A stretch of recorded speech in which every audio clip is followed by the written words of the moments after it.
aiming to show you the happier side of life. You can find us on YouTube, Facebook and Twitter.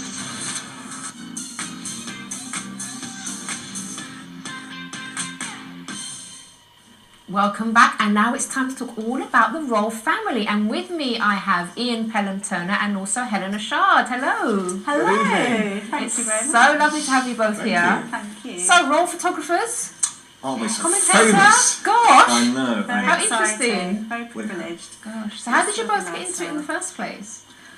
Ian is a different age to me, and he's been doing it for longer. That's a polite way of saying it. Absolutely. And he's had fantastic opportunities photographing Prince William when he was a young little boy, his first Christmas pictures. Yeah. And that really sprungboard him into his royal photography days. I joined him later on in his experiences. She's a mere child, you see. A mere child, just a mere child. But then from there, there's been fantastic opportunities, great commissions. So you've got loads to talk about, I'm sure. We have loads Ian, to what was that first experience like for you? The very first time, I mean, I've been a royal photographer 46 years now. So the very first time I ever worked was a photograph of Princess Margaret. And she came to my hometown, and I was a young boy. I think I was a young boy. And I got this great photograph of Princess Margaret. She was opening a new bridge going over the Medway Towns in Kent, where I come from.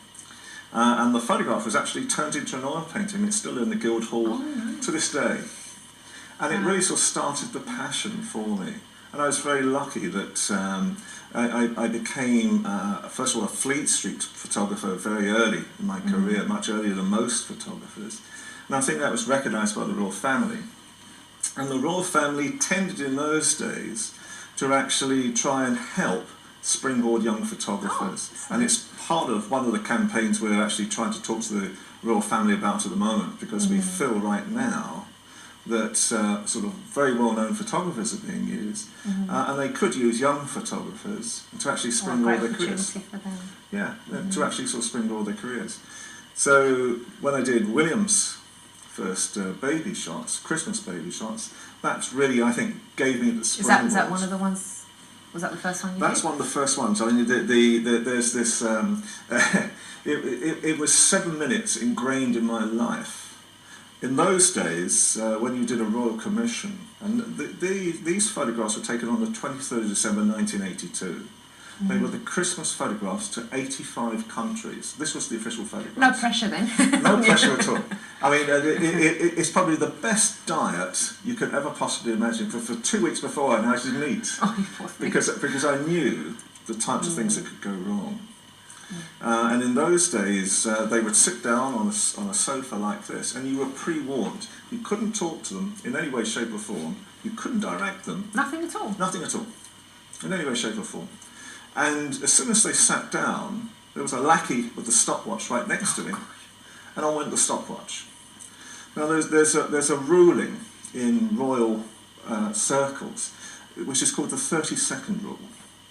And the 30-second rule is that no royal event must last over 30 seconds. If it does, it throws out the routine for the rest of the day. Oh dear. So That's very strict, isn't it? It was very, very strict. And for 4 of the 7 minutes, Diana had William's teething ring right in front of her face. Oh, so you couldn't say anything? So I couldn't say anything. I couldn't say, "Ma, would you mind moving this teething ring?" Because the most famous woman in this world, I couldn't see her. So in the end, I made a noise like I was dying.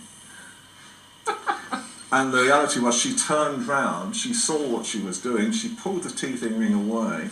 William went to grab the teething ring, and 1/60th of a second, that created probably one of the most iconic photographs Which was the of one we William. just saw. Wonderful. Yeah.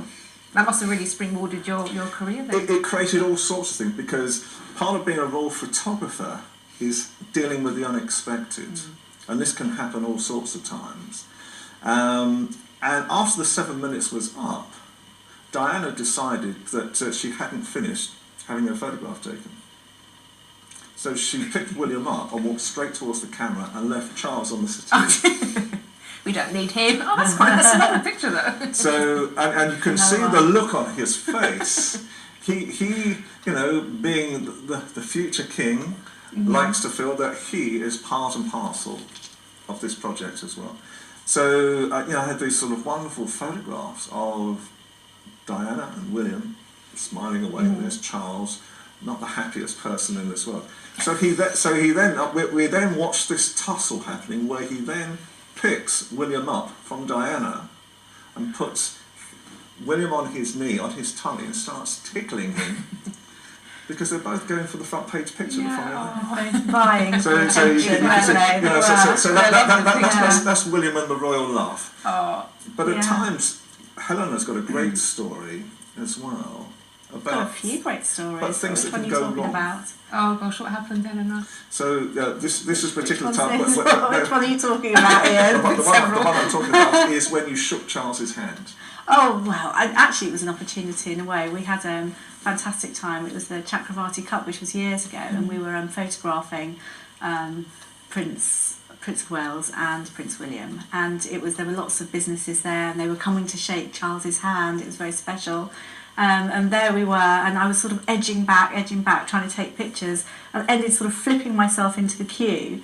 He actually saw what was happening. This is Prince of Wales, and sort of joined in with a joke and started laughing and shook my hand and sort of started speaking to me and saying, "Oh, nice dress." And so Ian managed to capture a lovely picture of me, but it wasn't supposed to be like that, obviously. But it was just Let's have a look at that. It was just a fun shot. Yeah, so there we are. So I've got my camera on the shoulder, so it's quite a special one for me in a way. I think she did it. I think she did it to get a picture of herself with Charles. I've never had a picture with the royal family in my life. Unexpected moment. But he had your moments. I'm waiting to fall in line. I have to say, he was absolutely charming and really good fun. I think sometimes we hear these stories about Charles that he's maybe not quite as quite regimented in his way, but he's fantastic with people. He's a real people person, as the majority of the royals are. But he's amazing. Chats, about everything, really makes you feel quite special. So I had that moment I wasn't supposed to have, but you got in. I was like, I felt they all well have this myself. most wicked sense of humour. You'd look at the Queen at times and you wouldn't think she's got a wicked sense of humour. Don't ever test it. Amazing. There's some strange things. We were analysing the photographs the other day. The latest photographs that have been taken by Jason Bell. And we all noticed the Queen's handbag, which is never photographed. It was. What handbag does she have? Well, this is what we're all trying to find out. Can you photograph it? She found it. We don't know. For about 36 hours, I've been commentating on TV stations around the world. And we're on another TV station. We're doing a breakfast show. And of course, all they wanted to know was not my experience, it's more who owned the handbag, who was the maker of the handbag, for God's sake. So I should know at 6 o'clock in the morning after 3 hours sleep. But anyway, that's the type of thing. That's the most important thing. That's the type of thing you're faced with. That's the type of thing you're faced with. But because she uses her handbag to very good effect. She does. She signals with it. Oh. So she has different signals. Can you do the moves, Helena? She'll normally have her bag on the table, so her staff around her will be able to see what she's doing. And if she moves her, I think if she moves her bag from left to right, it means that she's had enough of where she is and who she's speaking to. That's a good plan. I know, isn't that amazing? Everyone's going to be looking out for that. And if she leaves it on the table, which is great. She's having a great time. That means she wants to go to the loo. So there's all these signals, and obviously all these sort of the people around her understand these signals. It's very clever though, very simple. And you both picked up on those things. See. So what else can you tell us on these sort of funny stories, things that have happened before there's some funny things that happen at times. One of my friends recently, and this shows the wickedness, sense of humour of the Queen. And one of my friends is very high up in Buckingham Palace, and he's a consultant to one of the main commercial directors to the Queen. And this gentleman loves cars, absolutely adores cars. And he was with one of his other friends walking around the back of Buckingham Palace one night, as you do. As you do. Most of us do that, don't we? And they passed the garage where all the royal cars are, all the Rolls Royces, all the different cars are. And my friend said, I've always wondered what it's like to sit inside a royal car. go inside. When they said, this guy said, go inside, there's no problem, go inside, sit down. So he sat down in this car, and his friend is from the palace is sort of sat beside him, and this headlights come round the corner. Oh no!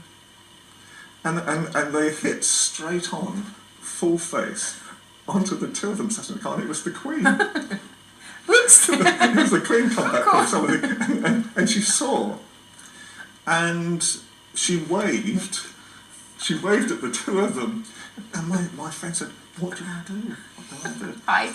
So the other guy said, wave back. I think that's the whole thing about etiquette as well. If the Queen actually waves to you, then obviously you can wave back. Oh, you never wave first. Oh, really? Probably. Okay. See, we're going to be talking about this after the break, so you're going to be sort of teaching us a few of the things that obviously you've witnessed as well, and about how, because things have changed a lot over the years, and children aren't really the same as they used to be, unfortunately. Not all children, because there are some that are very well behaved and they've been brought up really well, but there's others that could, do with a bit of changing, and hopefully we'll be able to help the parents tonight, and so, with some guidance. So do join us after this, and we'll be delving into that after this.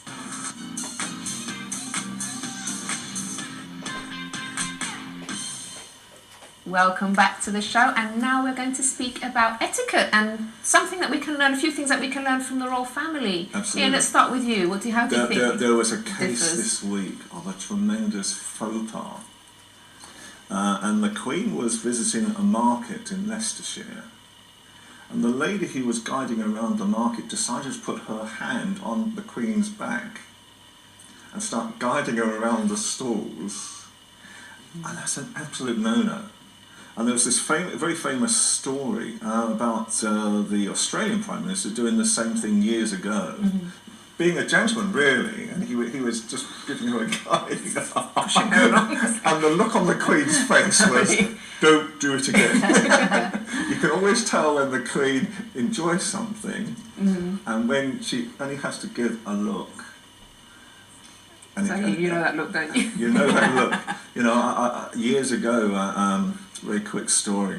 I have a story for every occasion. In 1977, I was working with the royal family during the Silver Jubilee. And I was asked to work with the Boy Scouts Association of Great Britain, and they were going to do, we were talking about Guinness Book of Records, they were going to do a Guinness Book of Records, and they were cooking the longest sausage in the world to go into the Guinness Book of Records. This was 1.5 miles long, was actually done in troughs in Hyde Park. And it was done almost like a maze system, up and down lanes, and it was this sausage being cooked. So my role was to take the photograph of the Queen looking at the sausage, 1.5 miles long. So I could see the Queen coming in the bottom end of this, almost like this maze system, and the sort of the width between the troughs was just about width, hip width and no more. So I started so I thought, I'll walk halfway down, photograph the Queen, then I could walk back. What I hadn't realised was the entrance I'd come in, the Duke of Edinburgh was now walking down, and I was trapped between the Queen and the Duke of Edinburgh. And as she was coming up and down the aisle, she was starting to look at me because she realised I was trapped as well, and she wasn't in the best humour at the same time. And as she finally came down the aisle that I was in, I thought the only thing I could do was kneel. It just seemed appropriate. It just seemed appropriate to kneel down and try and curl my way under this trough. And as she was walking down towards me, she recognised me, but she raised her brolly. And what does that mean? I thought she's either going to hit me on the head or knight me. I was hoping it was going to be I thought this might be my knighthood, but no, then there was this tremendous as she walked past. So sometimes you first rule of journalism was always look for your escape routes. Right, before that leads to the last minute. Yeah. Okay, I mean, the thing about we're talking about the Queen, actually, Your Majesty, really, not the Queenie, is you should never refer to her as Queen. It's always Your Majesty and then Ma'am afterwards. But in fact, she is not that strict when it comes to faux pas. It's normally the journalists and the newspapers that are the ones that are on the attack if they see anything. But there's just small little things with etiquette. But I think the funniest thing is it's relating Victorian times to the present day, is that when eating with the Queen. She obviously, once she's finished eating, everyone that sat around has to put their knives and forks down. Even if they haven't finished? Yeah. Ooh. But in Queen Victoria's day, when she was very young, she never, ever took on board the fact that everyone else had to eat around her. And she used to shove her food down her mouth, and people used to sit down and want to eat their food, but they couldn't actually even start their food because they had to, because she'd finished food. But it's the difference Victorian day, no time to the present day. It's nice that there are people that still sit down as a family and eat together, because there's a lot of children nowadays that don't even sit down with their parents to eat, do they? No. They're not eating as a family. I think we analysed. We have a major exhibition at the Athenaeum Hotel in London called the Royal Child, and so we've analysed 150 years of how royal children have been brought up, and the tremendous strict regimes that they went under, and even today, etiquette-wise. You would think that Kate wasn't involved in etiquette, but she is. If William is in the room with her and the Queen comes in, she doesn't curtsy. Whereas if William isn't in the room with her, she always has to curtsy to the Queen. And so there are these etiquette rules that still apply to this day as well. These things continue on. With it, and ladies like Camilla, who I've got tremendous respect for in reality, have actually sort of softened this sort of sifting down as well in things. But you can find the etiquette and the upbringing of children in Victorian times was so harsh. In Victorian times, when Edward, the son of Queen Victoria, didn't lead up to the expectations they had, they did a thing called phrenology. Prince Albert wanted Edward to speak 3 languages fluently by the time he was 4 years old. Oh, gosh. I can't even do it now. No. 62 years on. Wow. And when he didn't do that, they did a thing called phrenology. And phrenology was very, very important at that time. And phrenology was the shaving of the head of the child, 4 years old. And they had a gentleman called George Coombs, who was the top phrenologist at the time. And he looked at the bumps on the skull of Edward. And he decided from that Edward was educationally subnormal. So they then, for the next few years, put Edward on this 7-hour regime each day. So that everyone thinks that Diana and Charles, or Diana especially, was the moderniser of the royal family, and we don't. When we've looked at the history of royal children, we can see that it was actually the Queen Mother and George VI. They actually introduced new methods that had never been done before, and this was with cruelty. They had a lovely upbringing actually, because Queen Victoria, Victorian times, it was quite a lonely time. It was a very austere upbringing. I mean, Queen Victoria didn't have any friends, 133 dolls, and they were her friends. So she had a very unhappy upbringing. As a result, her children were also brought up to the same sort of unhappy upbringing. But see, it looks all glamorous from the outside, doesn't it? But we don't know what goes on. Queen Mum and George VI, I mean, they had quite a normal upbringing. In fact, they were brought up in Bruton Street, which, interestingly enough, is a Chinese restaurant now in Piccadilly, which is quite funny. But they were brought up, really loving family. Every morning they used to all have cuddles in the bed, and really it was only when George VI suddenly became king, by default, that things slightly changed. But it was, they were brought up so well. And it shows you etiquette then came in, because on up to that time, both Elizabeth and Margaret, as 2 young daughters, would run up and hug their father every morning, and he would do this thing with sugar with them. And he would give them a spoonful of sugar each on their hand. And Margaret used to grab this sugar and put it all in her mouth at the same time. And Elizabeth actually used to sort of put it into different sizes, because they were sugar particles. And then she would have one piece at a time. But on the morning that George VI became king, they were told that from there on in, that they couldn't hug him after he'd come back from being king. They had to curtsy to him. Oh gosh, that must have been hard. And that was the new etiquette process. And they practiced their curtsies whilst he was away at the coronation, so that they could actually curtsy to him. That must have been hard though to do for them. Imagine they just want to run up and hug their partner. But I think tradition and it's how they were brought up, so it became quite normal.